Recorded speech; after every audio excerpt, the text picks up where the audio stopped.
Chapter 8 पादपों में खनिज पोषण। इसके अंदर अब तक हम विभिन्न प्रकार के आवश्यक खनिज पोषक तत्वों के वर्गीकरण को तरीके से कंप्लीट कर चुके हैं। उसके अंदर हमने प्रत्येक तत्व के बारे में, उसकी कमी के लक्षण, किस प्रकार उसका अवशोषण होता है, इसी प्रकार के बहुत सारे बातें डिस्कस की थी। आज हम सबसे पहले डिस्कस कर लेते हैं मोबाइल और इमोबाइल एलिमेंट्स के बारे में। देखिए, संचरणशील और असंचरणशील तत्व क्या होते हैं, सबसे पहले आपको इसको समझना है। सिंपल सी बात है, जिस तत्व के लक्षणों का संचरण हो सकता है वो संचरणशील तत्व है। जिसका संचरण नहीं हो सकता, यानी कि वो उसी पत्ती के साथ में, उसी भाग के साथ में नष्ट हो जाता है, तो वो असंचरणशील तत्व होगा। तो संचरणशील मीन्स मोबाइल, असंचरणशील इमोबाइल। आप सिस्टम समझिए, जैसे मान लीजिए एक ग्रुप है, इसके अंदर बहुत सारी पत्तियां लगी हुई हैं। इनमें से देखिए, ये जो पत्ती लग रही हैं ये सबसे नई पत्तियां हैं। अब सिस्टम समझिएगा, एक लक्षण ऐसा हो सकता है, इस पत्ती में प्रकट हुआ, ये गिर गई, इसके अंदर आ गया, ये गिर गई, फिर इसके अंदर आया, ये गई, और लास्ट में पहुंचा नई के पास में। तो इस प्रकार से संचरित होता रहता है, तो उसे हम कहते हैं संचरणशील तत्व। दूसरा सिस्टम समझिए, मान लीजिए इस पत्ती में पहुंचा, ये पत्ती गिर गई, बाकी सारी पत्तियां जैसी थी वैसी ही रहेंगी, उनमें कोई चेंज नहीं होगा। तो इस प्रकार का जो असंचरण होता है, उसके कारण हम इसे असंचरणशील तत्व कहते हैं। देखिए, संचरणशील और असंचरणशील तत्वों के यहाँ पे एक डिस्क्रिप्शन आपको दिखाई दे रहा है। इसमें NPK, नाइट्रोजन, फास्फोरस और पोटेशियम, मैग्नीशियम, जिंक, मोलिब्डेनम, ये संचरणशील तत्व हैं जो सबसे पहले पुरानी पत्तियों के अंदर प्रकट होते हैं, उसके बाद में वहाँ से नई पत्तियों में पहुँच जाते हैं। यानी कि पुरानी से ये पहुँचेंगे नई के अंदर। सेकंड नंबर पे असंचरणशील तत्व होते हैं, जिसमें कॉपर, सल्फर और आयरन और मैग्नीज आते हैं। ये सबसे पहले तरुण यानी कि नई पत्तियों में प्रकट होते हैं, और नई से इनके साथ में ये नष्ट हो जाते हैं, आगे नहीं बढ़ते। तो इस बात का आपको ध्यान रखना है। इसके अलावा कैल्शियम और बोरोन ऐसे तत्व हैं जिनकी कमी के लक्षण सबसे पहले अग्रस्त कलिकाओं के अंदर, यानी कि जो आगे वाली कलिकाएँ होती हैं उनके अंदर दिखाई देते हैं। तो ये तो सिंपल सा फंडा हो गया तत्वों से रिलेटेड। अब हम बात कर लेते हैं कि तत्वों का अवशोषण किस प्रकार होता है। हमने ये तो देख लिया भाई, अवशोषण किस रूप में होता है, किस आयन के रूप में होता है। अब हमें देखना है कि अवशोषण किस प्रकार होता है, क्या क्रियाविधि है इसकी। तो आइए स्टार्ट करते हैं खनिज लवणों के अवशोषण की क्रियाविधि। देखिए, बहुत सिंपल टॉपिक है खनिज लवणों के अवशोषण की क्रियाविधि। देखिए बच्चों, अवशोषण की क्रियाविधि को समझाने के लिए मैंने आपको बताया था, जब भी कोई अवशोषण जैसा काम होता है तो उसके लिए दो प्रकार से हम इसको समझ सकते हैं। एक तो एनर्जी का प्रयोग करके हम किसी चीज़ का अवशोषण करते हैं, और एक विदाउट एनर्जी का प्रयोग किए हम किसी चीज़ का अवशोषण कर लेते हैं। दो टाइप्स में मैंने इसको यहाँ पे डिवाइड कर रखा है, निष्क्रिय अवशोषण और सक्रिय अवशोषण, पैसिव एब्जॉर्प्शन और एक्टिव एब्जॉर्प्शन। इनका सिंपल सा फंडा है, आप जानते हो, जब किसी पदार्थ का अवशोषण बिना ऊर्जा के उपयोग के किया जाए, बिना ऊर्जा के उपयोग के यदि अवशोषण होता है तो इसे हम कहते हैं निष्क्रिय अवशोषण। और यदि विद एनर्जी का मतलब हो गया ऊर्जा के साथ ही काम करेगा भाई। अगर ऊर्जा नहीं मिलेगी तो अवशोषण नहीं होगा, तो ऊर्जा का प्रयोग हमें यहाँ करना होगा, तब जो अवशोषण होता है उसे सक्रिय अवशोषण कहते हैं। सिंपल सा फंडा है, जो एनर्जी के ऊर्जा के बिना होता है उसे निष्क्रिय, जो ऊर्जा के साथ होता है उसे सक्रिय अवशोषण कहते हैं। इसके अलावा इन दोनों प्रकार के अवशोषणों को यहाँ समझाने के लिए प्रत्येक के अंदर हमें कुछ सिद्धांत पढ़ने हैं। देखिए, यहाँ पर पहले इनका नाम देख लेते हैं, कौन कौन से सिद्धांत हमें यहाँ पढ़ने हैं। सबसे पहले इसमें देखिए, निष्क्रिय के अंदर हमें 3 सिद्धांत पढ़ने हैं। संहति, प्रवाह, संकल्पना।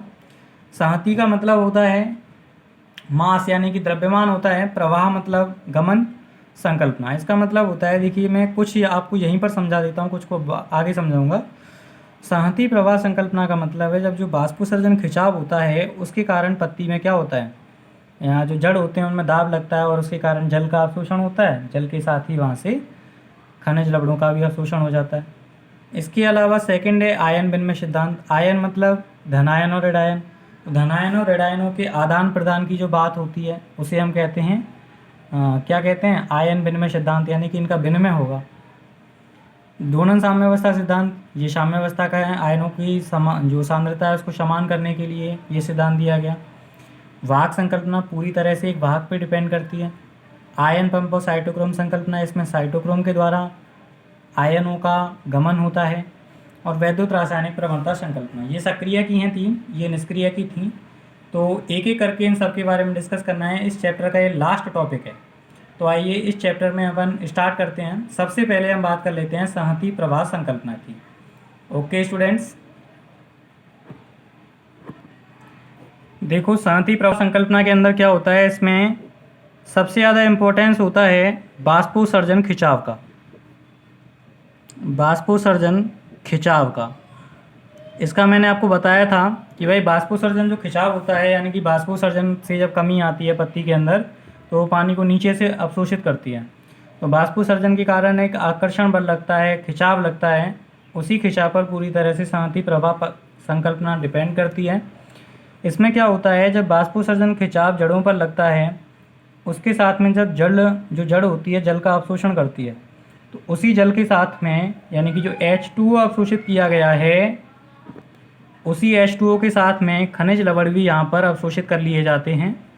तो सिंपल सा फंडा है, बाष्पोत्सर्जन खिंचाव के प्रभाव से जल के मात्रात्मक प्रवाह के साथ ही खनिज लवणों का अवशोषण कर लिया जाता है। इसे हम संहति प्रवाह संकल्पना कहते हैं। सिंपल सी बात। आइए सेकंड संकल्पना की बात करते हैं, जो कि है आयन विनिमय सिद्धांत। बहुत इंपॉर्टेंट है और अच्छा है। आयन विनिमय सिद्धांत। आयन विनिमय सिद्धांत क्या होता है, देखिए समझिए। अपने पास में 2 प्रकार के आयन होते हैं, धनायन और ऋण आयन। मान लीजिए कि ये जड़ की सतह है, कोई भी जड़ है, इस तरह से मान लो ये कोई जड़ है, यहाँ पे मूल रोम निकले हुए हैं, ये इसका मूल गोप वाला क्षेत्र, ये दीर्घीकरण, इस प्रकार से क्षेत्रों के नाम मैंने आपको पहले बताए थे। तो इसमें क्या होता है, ये जड़ की सतह, मान लो ये कोई मूल रोम है, तो ये इसकी क्या हो जाएगी, सतह हो जाएगी। तो इस सतह के बाहर विलयन होगा और अंदर कुछ भी हो सकता है भाई, अंदर इसका विलयन होगा। अंदर मान लेते हैं बच्चों धनायन है, धनायनों की संख्या 10 है, इधर 15, इधर 16 है, मान लेते हैं, ठीक है। तो सिंपल फंडा है, माइनस आयन इधर आपके 4 हैं, इधर आपके माइनस आयन 2 हैं। तो क्या होगा, आप सिस्टम समझिएगा। आयन विनिमय का क्या है, आयनों का आदान प्रदान होगा। बीच में जड़ की सतह है, ये जड़ के अंदर और ये जड़ के बाहर। तो जड़ की सतह तथा बाह्य विलयन के बीच में एक डिफरेंस होता है। उस डिफरेंस के कारण आयनों का आदान प्रदान होता है, अंदर बाहर गमन होता है, उसे हम कहते हैं आयन विनिमय। और इसी पर डिपेंड करता है पूरी तरह से आयन विनिमय सिद्धांत। अब इसके अंदर होता क्या है वो समझना है आपको मैंने बताया था, जब विसरण आपके लिए कराया था, पराशरण कराया था, तो समानता चाहिए हमें, यानी कि दोनों तरफ साम्य अवस्था आ जाए। अब देखो इधर 10 हैं, इधर 16 हैं, तो इधर से क्या होगा, इधर से इधर जाएंगे। कितने जाएंगे बच्चों, इधर भी 13 हो जाए, इधर भी 13 हो जाए, 3 भाई इधर चले जाएंगे। 3 धनायन अंदर प्रवेश कर गए और इधर 4 हैं, इधर 2 हैं नेगेटिव आयन्स। तो इधर से एक नेगेटिव आयन यहाँ आ जाएगा, तो यहाँ पर 3 हो गए, यहाँ पर 3 हो गए, इधर 13 हो गए और इधर भी 13 हो गए। इस प्रकार से साम्यता को स्थापित करने के लिए आयन विनिमय सिद्धांत कार्य करता है। इसके अलावा आपको एक और चीज़ यहाँ पर समझनी है, इंपॉर्टेंस का ध्यान रखना है कि समान आयन ही समान आयन का स्थानांतरण कर सकता है, कोई दूसरा आयन नहीं कर सकता। यानी कि पॉजिटिव आयन का स्थानांतरण पॉजिटिव से हो सकता है, नेगेटिव का स्थानांतरण नेगेटिव से हो सकता है, लेकिन पॉजिटिव का नेगेटिव से नहीं हो सकता। ये बात आपको बिल्कुल ध्यान रखनी है। ये होता है आपका आयन विनिमय सिद्धांत। बहुत ही इंटरेस्टिंग है, बहुत अच्छा था, क्योंकि इसमें सिंपल सी बात, आयनों का आदान प्रदान हमें करना है। इसके बाद हम अगले की बात करते हैं, जो है डोनन साम्यावस्था सिद्धांत। देखिए डोनन साम्यावस्था सिद्धांत क्या होता है, ये एक ऐसा सिद्धांत है जो कि अविसरणशील और स्थिर आयनों के प्रभाव पर आधारित है। यानी कि इसमें आयनों का ज़्यादा गमन सामान्य रूप से स्वतंत्र रूप से गमन नहीं होता। इसमें आयन अविसरणशील होते हैं, यानी कि स्वतंत्र रूप से उनका गमन बिल्कुल नहीं होता है। उनको गमन कराने के लिए एक फोर्स की आवश्यकता होती है। तो वो फोर्स एक डिफरेंस के कारण बनता है, जिसे हम प्रवणता कहते हैं। प्रवणता आप जानते हो ना, डिफरेंस होता है। तो अविसरणशील और स्थिर आयनों के प्रभाव पर आधारित है, क्योंकि ये क्या करता है, ये कोशिका में सांद्रता प्रवणता के विरुद्ध तत्वों को एकत्रित करने की दशा प्रदर्शित करता है। यानी कि सांद्रता प्रवणता की अगेंस्ट ये काम करता है। तो ये है आपका डोनन साम्यावस्था सिद्धांत। ऑर्नेट डोनन ने साम्यावस्था सिद्धांत को दिया था 1927 के अंदर, इसको दिया गया था। किसके द्वारा? डोनन के द्वारा दिया गया था। आपको नॉर्मल सी बात याद रखनी है। इसके बाद में अपन बात कर लेते हैं सक्रिय अवशोषण के सिद्धांत की, क्योंकि निष्क्रिय वाले तीनों अपन ने कंप्लीट कर लिए हैं। इसके बाद में हम बात करते हैं सक्रिय अवशोषण क्या होता है। आप सिंपल सा मतलब आप जानते हो सक्रिय अवशोषण का, कि सक्रिय अवशोषण के अंदर ऊर्जा का प्रयोग होता है बिना एनर्जी के यहाँ पे, यानी कि एनर्जी क्या होती है? एनर्जी आपकी एटीपी होती है। तो विदाउट एटीपी यहाँ पर कोई काम नहीं होगा, कोई अवशोषण नहीं होगा। एटीपी इम्पोर्टेंट है, एटीपी हमें आवश्यक रूप से चाहिए होती है यहाँ पर। तो इसके प्रयोग को समझाने के लिए भी कुछ सिद्धांत दिए गए हैं, जिनका नाम मैंने आपको अभी बताया था। देखिए, सक्रिय अवशोषण का जो सिद्धांत है पूरी तरह से एटीपी पर डिपेंड करता है, और इसको समझाने के लिए जो सिद्धांत दिए गए हैं उनमें सबसे पहला जो सिद्धांत आता है वो है वाहक संकल्पना। बहुत अच्छी तरह से समझनी है, क्योंकि वाहक संकल्पना आपके लिए पेपर में एग्ज़ाम की दृष्टि से बहुत इंपॉर्टेंट होती है। 2 नंबर में यहाँ से क्वेश्चन पूछ लिया जाता है अगर ये पूछी जाती है तो। देखिए, इसका जो प्रतिपादन है वो एक वैज्ञानिक ने किया था, वॉन डेन ऑनर्ट। वॉन डेन ऑनर्ट हैं, वैसे तो HO है तो H साइलेंट होता है यहाँ पे। तो वॉन डेन ऑनर्ट नाम की साइंटिस्ट ने इसका प्रतिपादन किया था। अब इसके अनुसार होता क्या है वो आप समझिए। देखिए बच्चों, आप सिंपल सा फंडा है इसका। मान लीजिए एक दीवार है और ये किसी सेल की दीवार है, आप ये समझ लो, ठीक है। इसके बाहर कुछ आयन पड़े हुए हैं। मान लीजिए ए है, कोई आयन है। इस आयन को हमें अंदर पहुंचाना है इसके, लेकिन इसकी जो ये सेल वॉल है ये अपारगम्य है इन आयनों के लिए। ध्यान से समझना बच्चों, इस आयन को हमें इसके अंदर पहुंचाना है, लेकिन ये जो है ये अपारगम्य है। इसके अंदर वाला जो स्थान है वो आंतरिक दिक् स्थान कहलाता है। आंतरिक दिक् स्थान, दिक् स्थान मतलब खाली स्थान होता है, और ये है जो बाहर वाला है वो बाह्य दिक् स्थान है। सिंपल सी बात, 2 प्रकार के दिक् स्थान लेने हैं हमें यहाँ पर, एक तो आंतरिक दिक् स्थान और एक बाह्य दिक् स्थान, ठीक है। बाह्य दिक् स्थान से हमें इस आयन को आंतरिक जगह पर पहुँचाना है, लेकिन बीच में रुकावट आ रही है कि भाई ये जो दीवार है इसके लिए अपारगम्य नहीं जा सकता है। तो अब इसको हमें कैसे पहुँचाना है? इसको देखो, हम ATP के साथ में एक वाहक के साथ में जोड़ेंगे। वाहक इसको अपने साथ में लेगा, यहाँ तक लाएगा और इसको अंदर छोड़ देगा। तो इस प्रकार से वाहक किसी आयन को बाह्य दिक् स्थान से आंतरिक दिक् स्थान तक लाने का कार्य करता है, या आंतरिक दिक् स्थान से बाह्य दिक् स्थान तक लाने का कार्य करता है। इसे हम कहते हैं वाहक संकल्पना। एक सिंपल से एग्जाम्पल की सहायता से आप इसको समझने की कोशिश करें। यहाँ पर देखिए, बहुत ही सिंपल एग्जाम्पल है इसका।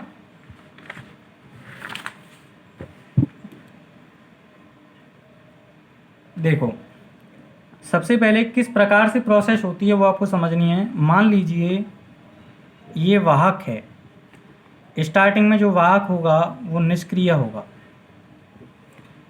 अब क्योंकि हम सक्रिय अवशोषण पढ़ रहे हैं, इसीलिए सक्रिय अवशोषण के अंदर ऊर्जा की आवश्यकता होती है।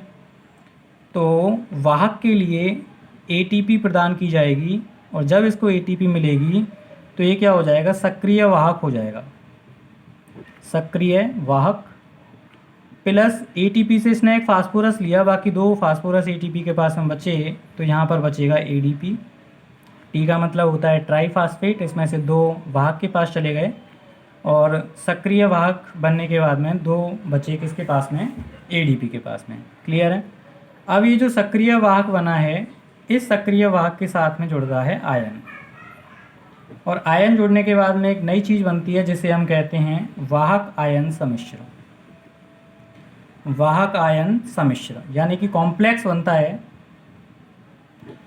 ये कॉम्प्लेक्स ही उस आंतरिक दिक् स्थान या बाह्य दिक् स्थान के बीच वाले जो रास्ता होता है, अवरोध होता है, उसको पार करता है और इसको छोड़ देता है। कहाँ पर?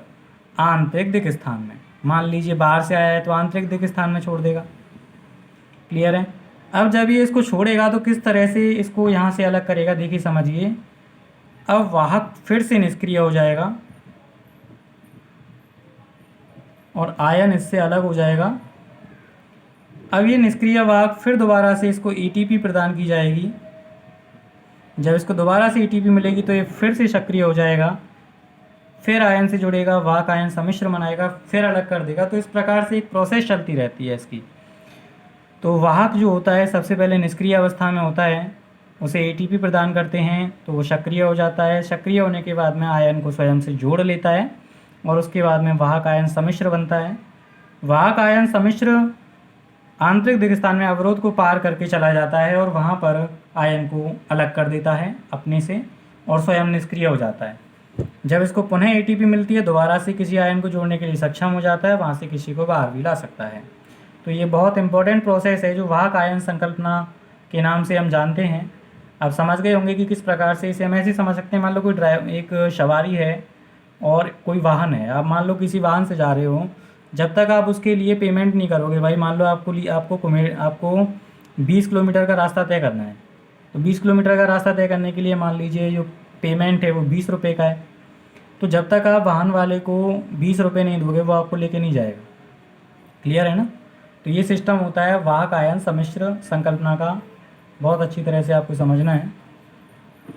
इसके अलावा नेक्स्ट जो संकल्पना है इसकी, वो देखिए क्या है। नेक्स्ट संकल्पना है आयन पंप संकल्पना या साइटोक्रोम पंप संकल्पना हम इसे कहते हैं। इसके अंदर क्या होता है, देखिए सिंपल सी बात समझनी है।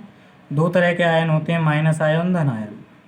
सिंपल सी बात कह रहा है, माइनस आयन का जो स्थानांतरण होगा वो साइटोक्रोम से होगा।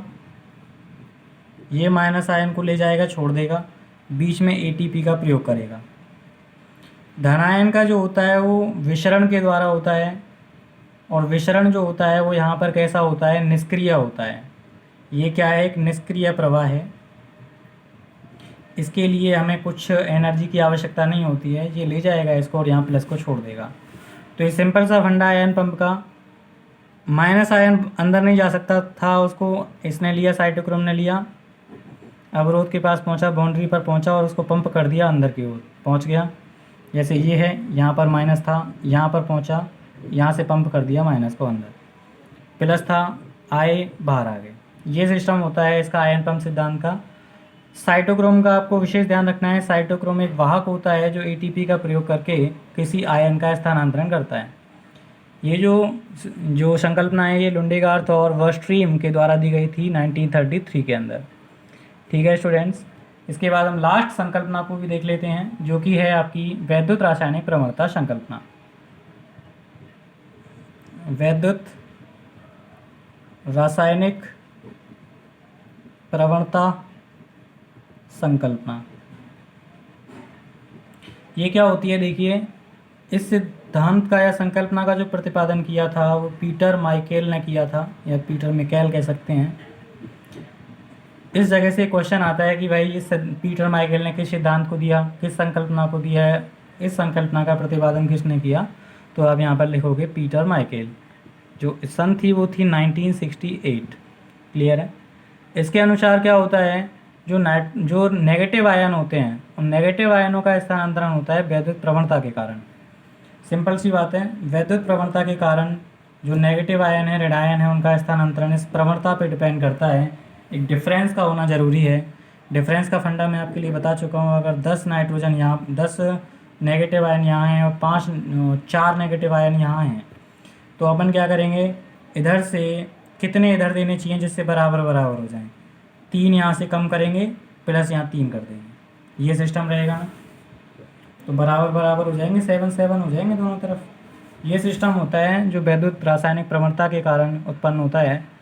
तो सिंपल यहाँ पे एटीपेज एंजाइम अपनी भूमिका निभाता है। एटीपेज एंजाइम एटीपी का यूज़ करके इस सिद्धांत को संपन्न करता है। ठीक है स्टूडेंट्स, इसके बाद में जो नेक्स्ट टॉपिक आपकी बुक में दे रखा है वो हाइड्रोपोनिक्स है और वर्मिकुलोपोनिक्स है। इनके बारे में मैं आपको पहले बता चुका हूँ। सिंपल सा आप ध्यान रखो, हाइड्रोपोनिक्स जब संवर्धन, प्लांट्स का संवर्धन जो है जल के अंदर किया जाता है और एरेटर लगा दिया जाता है, उसके बाद में जल में पोषक तत्व मिला दिए जाते हैं और पौधे द्वारा अवशोषण किया जाता है। और वर्मिकुलोपोनिक्स होती है जब हम बालू के स्थान पर वर्मिकुलाइट का प्रयोग करते हैं। वर्मिकुलाइट के बारे में बता चुका हूँ, कृत्रिम मृदा है, अक्रिया होती है, टेम्परेचर ज़्यादा सहन कर सकती है, ज़्यादा जल अवशोषण क्षमता होती है। नॉर्मल से इसके कुछ पॉइंट्स आपको याद रखने हैं, ठीक है। यहाँ पर आपका ये चैप्टर फिनिश होता है। इसके बाद मिलते हैं चैप्टर 9 में। चैप्टर 8 तक सभी बच्चे अपना काम कंप्लीट करें। धन्यवाद।